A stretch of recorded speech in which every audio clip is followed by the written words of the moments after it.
aqui já ouviram uma palavra de Deus? Levanta a mão. Algo que Ele falou sobre o seu futuro, o seu chamado, sua família. Levanta a mão mais alto. Ok. Quantos já ouviram 2 vezes a mesma palavra? Uau, glória a Deus. Quantos já ouviram 3 vezes a mesma palavra? 4, alguém já ouviu 4 vezes a mesma palavra? Quando eu ouço uma vez uma palavra, significa Deus quer falar comigo. Quando eu ouço 2 vezes a mesma palavra, significa Deus confirmou o que já falou comigo. 2 na Bíblia sempre fala a respeito de confirmação. Quando eu ouço 3 vezes a mesma palavra, significa Deus deve estar achando que eu esqueci o que Ele já falou comigo. Irmão, se você já ouviu de 3 vezes para cima, não significa que Deus está ansioso para cumprir. Significa que você é teimoso para ainda não ter se movido naquilo que Ele pediu para você se mover. Uau, eu já ouvi 4 vezes Deus falando a mesma coisa. Isso não é algo necessariamente bom. Deus está lembrando algo que você não deveria ter esquecido. Noé ouve de Deus uma palavra, ele começa a construção da arca. Uma direção, por décadas ele se manteve. Hoje, a gente ouve dezenas de palavras, por uma crise a gente já desiste. Mas Deus não falou com você 10 vezes. Falou, cara, mas olha a minha situação financeira. Não, Deus não se esqueceu de você por conta de um momento que você está vivendo. As palavras que Deus libera não são cativas aos momentos que você vive. Irmão, a gente está falando de um Deus que se move na eternidade. Você consegue imaginar um Deus que fez o tempo passar na eternidade? A Bíblia chama Ele de maravilhoso conselheiro, Deus forte. Vamos falar isso juntos, diga maravilhoso conselheiro, Deus forte. Irmão, se Ele é o Pai da eternidade, a Bíblia está dizendo que a eternidade nasceu dEle. A eternidade é filha de Deus. Então como que um Deus que não só se move na eternidade, mas Ele gerou a eternidade, como esse Deus vai ser pego de surpresa com algum momento adverso que você está vivendo, irmão? Eu imagino Deus que é antes de todas as coisas, permanece depois de todas elas, passeia na eternidade, considera 1000 dias como 1000 anos como se fossem um dia, olhando para um mês de crise que você está vivendo e você dizendo para Ele: você se esqueceu de mim. E Ele olhando para o plano total falando: oi? Desculpa, filho, você está falando de quê mesmo? Estou falando do mês de agosto de 2016. Você se esqueceu de mim. Você se esqueceu de mim. Eu passei a maior crise do meu ministério. Ou eu tive uma crise na minha família. Ou eu passei vergonha porque eu não tinha como sustentar minha casa naquele mês. Ou imagino Deus falando: me dá só um tempo para eu ampliar e chegar nessa partícula que você chama de crise, porque para mim é uma vírgula na construção da sua história. O que eu tenho para você não dura os 80 anos que você vai viver aqui. O convite que eu tenho com você é para caminhar comigo na eternidade. Os seus 80, 60, 40 anos de vida aqui são nada comparados àquilo que eu estou te convidando para viver comigo. Eu tenho projetos e palavras de vida eterna para você. Mas quando a gente está exposto a uma teologia que só fala Deus vai te dar, Deus vai fazer, Deus vai empoderar, Deus vai cumprir, no hoje, o problema é que eu começo a achar que a minha caminhada com Deus, ela acaba quando eu morro. E é por isso que tem tanta gente ansiosa. Eu quero viver logo antes que eu morra, para que se cumpra tudo que Deus prometeu. Irmão, aqueles que confiam no Senhor, eles não se cansam, voam alto como águias, eles enxergam além do alcance, são renovados durante a jornada. Mas a sua história com Deus não termina quando você morre.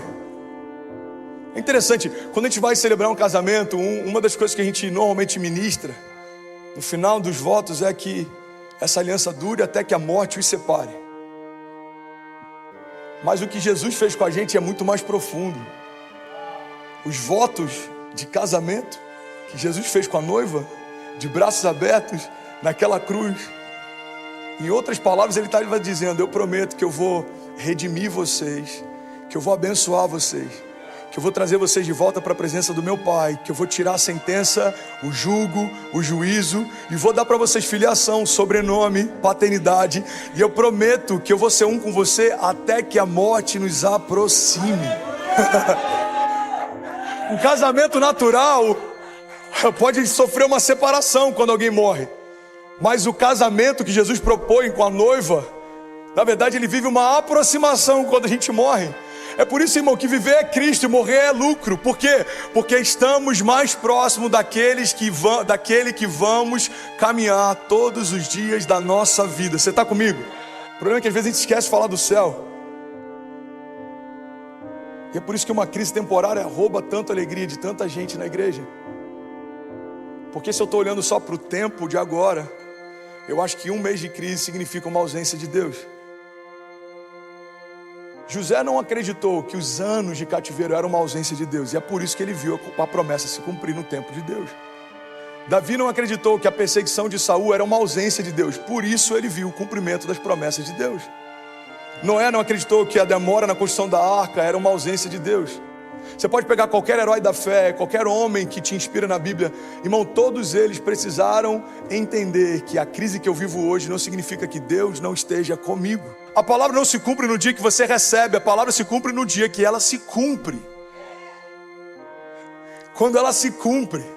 É louco porque o meu pai, há alguns anos atrás, escreveu uma carta para mim e ele botou sem data.